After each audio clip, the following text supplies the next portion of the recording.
be the force with you. I'm telling you that the black holes in this video could not be produced and they do not exist. So I have to explain to you gravity against Brian Cox, but everybody says this. He's not who invented it.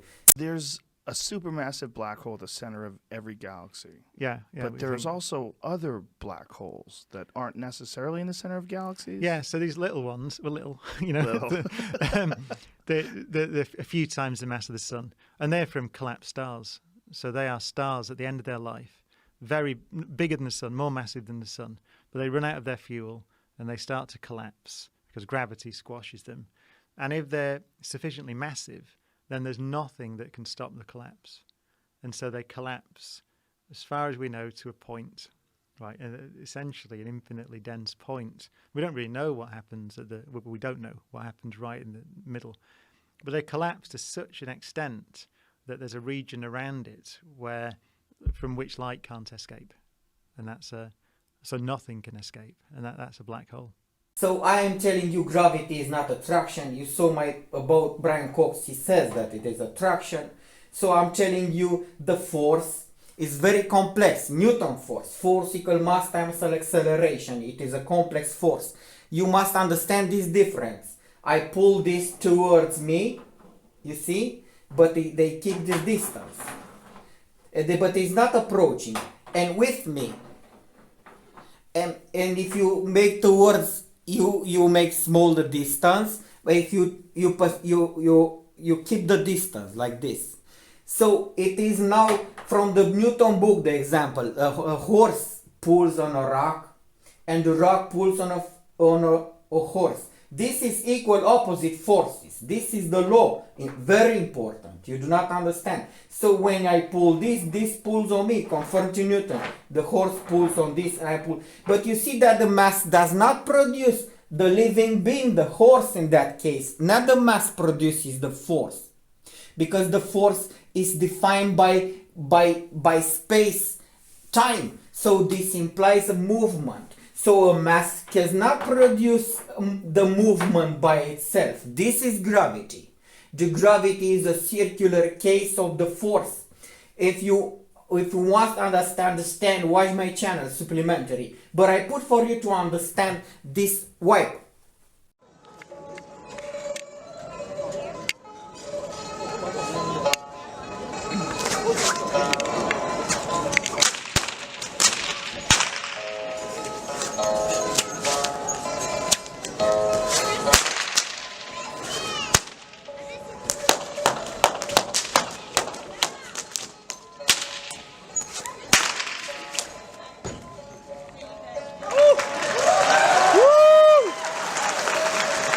Bravo!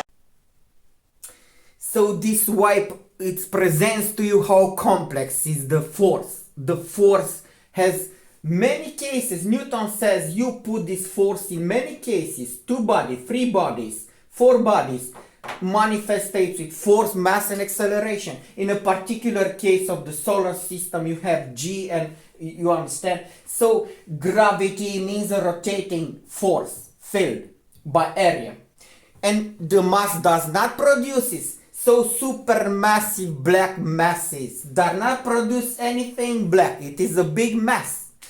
If you want to understand supplementary, imagine that you speed up the Earth. I'm telling you, it increases the gravity. With the centripetal force, it go in a perpendicular vector, centripetal force. So if you slow down the Earth, you move it slower. You decrease the gravity, and you hold it still, the gravity is not anymore, because it's not a force produced by mass itself. So now this collapsing towards the stars, the collapsing towards the black hole. And what happens to them? Do they travel? Are they moving through space? Yeah, they're still stars, Right? So they're still there. They're surrounded this region where if you fall in, it's called the event horizon, and if you go across that horizon, then you are going to the center.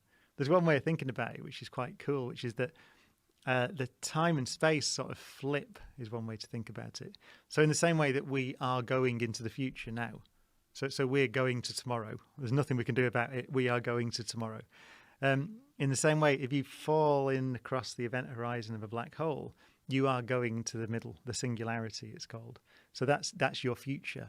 Every line of your future points to the center of the black hole. So it's kind of the ultimate of no escape, the ultimate prison. You're going to get squashed to an infinite. There's three trajectories that you can have towards a sphere.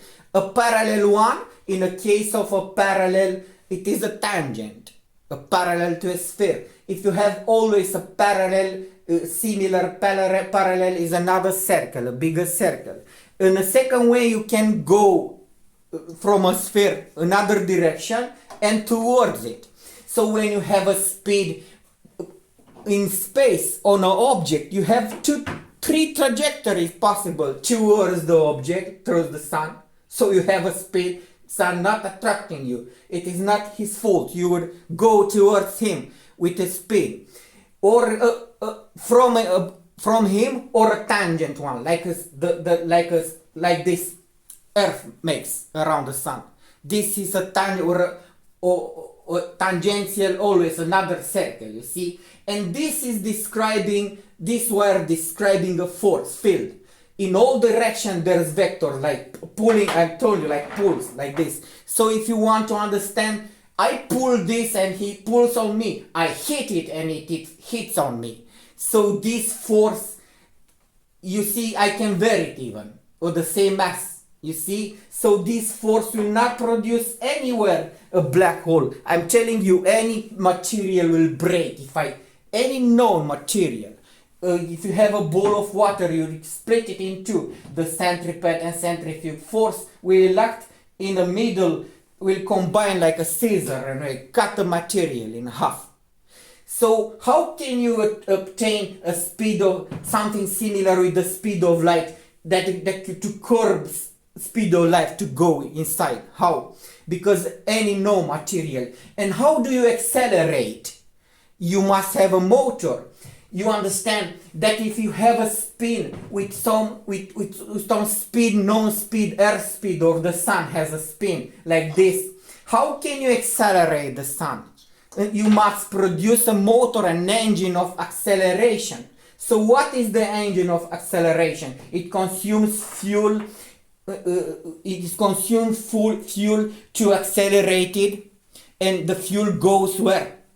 And this is the engine of acceleration, okay? And then it collapses when? Because if you take the speed of light, 300 kilometers per second, and you put it in the Newton of equation here, mass times acceleration, you understand that if you hit with a 100 kilometers per second, you'll break all the materials. No, with 1 kilogram, it will break the earth in two. You understand? So if you spin the earth faster and faster and faster, the centipede will act like a scissor and will cut the earth in two. It will break up in pieces. So now he speaks about cohesion. He speaks about electron and backwards, like logically. He says that they do not want to stay together, but nonetheless they produce a force that keeps them together. So this is illogical, if you understand. Dense. So Point, not basically. every star becomes a black hole at the end of its life? No, because if something like the sun, We have a then small star. it's quite small, yeah, and when it collapses, there's a sort of a pressure, a force, if you like, which is caused by the fact that electrons don't like to be very close to each other. So it's called the Pauli exclusion principle. But essentially what happens is that, so as they get squashed closer and closer together, they move faster and faster to sort of get out of each other's way, if you like. And that makes a force which holds them up. And so that creates what's called a white dwarf star. So they produce themselves a force, that they have a force that is a repelling force, a force to keep them together and make them strong. And I'm telling you this shocking part, my next part. We cannot see the universe, what you are saying galaxies are stars, small stars. And so there is no black hole in the middle of galaxy. The galaxy is a star. The galaxy is a star. It is a star in a center, has clouds of hydrogen, oxygen with pieces, many pieces in it, and is electromagnetic field. And we can only see only one sphere with the speed of light. And in this sphere, you cannot see the universe. Universe, you cannot see the universe. You cannot, I'm telling you, okay, if you understand.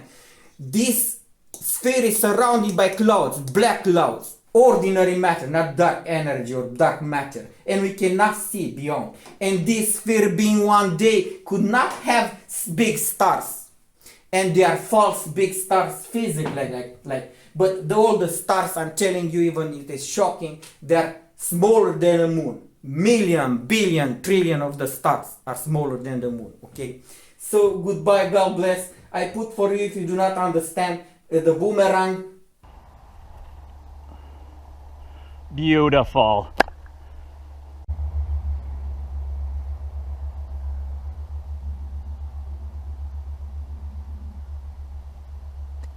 Beautiful flight.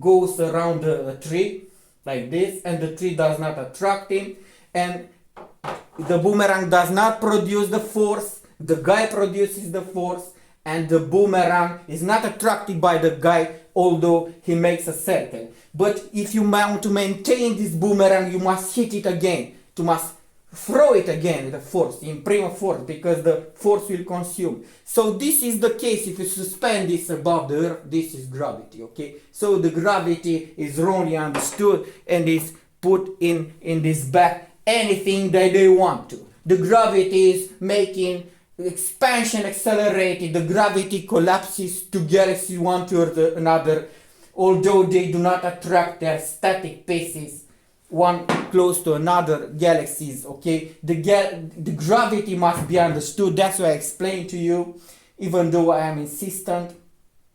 So I don't have anything against this, guys. I'm not filming myself in a perpendicular manner. I'm not looking. I want to think only straight in the camera, not for other reason. And I'm saying like a tea science. I have a green tea here against Brian Cox. Goodbye. God bless.